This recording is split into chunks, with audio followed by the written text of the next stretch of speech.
Gordon the big engine and Thomas the tank engine puffed buffer to buffer back home.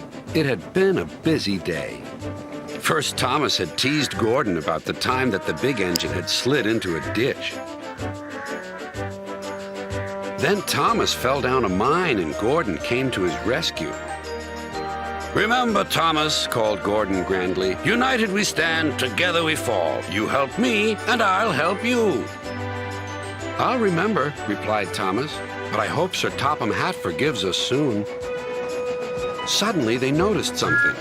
As the two engines whistled into the sheds, everywhere they looked, they saw paint pots and painters. "Bust my buffers," said Thomas. "What's happening?" "Shh," whispered Percy. "Sir Topham Hatt's going to tell us now. Ladies and gentlemen and engines,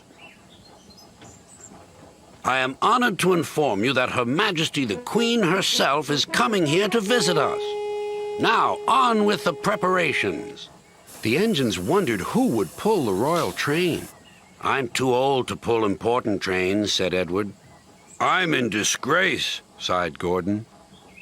"He'll choose me, of course," boasted James. "You," snorted Henry, "you can't climb hills." "He will ask me to pull the train, and I'll have a new coat of paint." Then the rain came. Henry's driver and fireman covered up their cab to keep dry. A painter was on the ladder above the line. Henry's smoke blew high into the air. The painter couldn't see. Both he and the paint pot fell all over Henry. Poor Henry. "Well, you're not a pretty picture," sneered the painter. Sir Topham Hatt spoke next. "You look like an iced cake, Henry. That won't do for the royal train. I must make other arrangements."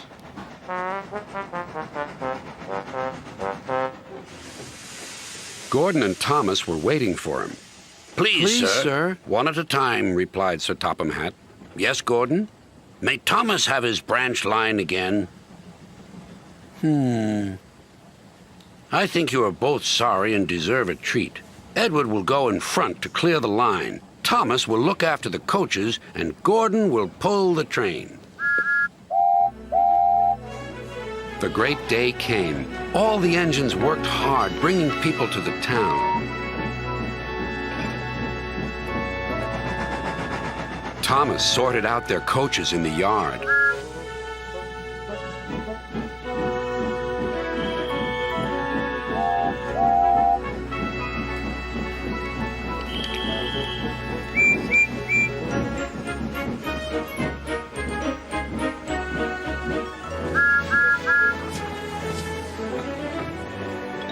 Edward steamed in.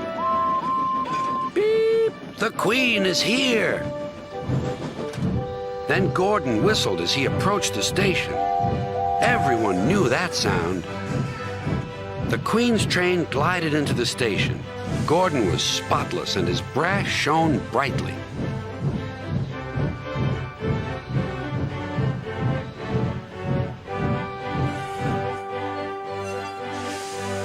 Sir Topham Hatt stood to attention. "Welcome, ma'am." The Queen thanked him for a splendid run and asked to see all the engines. "Beep, beep," whistled Toby and Percy. "Shh," hissed Henry and James. But Toby and Percy didn't care. "3 cheers for the Queen!" "Beep, beep," whistled the engines. When it was time to leave, the Queen spoke specially to Thomas, who fetched her coaches. Then to Edward, and finally to Gordon, who took her away. No engines ever felt prouder than those on Sir Topham Hatt's railway.